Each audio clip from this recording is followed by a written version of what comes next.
Господин Панов, докато ви слушах, извинявам се, ще се пошегувам съвсем добронамерено.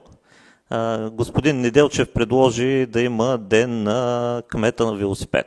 И аз си представях, докато четях всички тези неща преди малко в отговор на моето питане, как вие тръгвате от Арбанас с велосипеда, минавате през разбития павиран площад Цар Асен I и стигате до тези пешеходни пътеки. Това е наистина съвсем добронамерено, затова леко се усмихвам.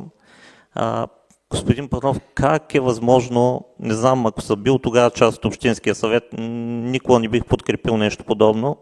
Още по-малко, че 2016 година 4 пешеходни пътеки да струват 40 000 лева. Вие знаете ли какво означава това?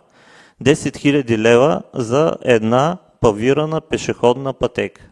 И то с вече видния резултат от извършената работа.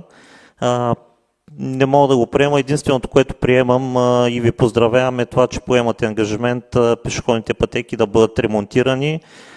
Не ми стана ясно след октомври ще предложите ли те да бъдат премахнати или да бъдат асфалтирани.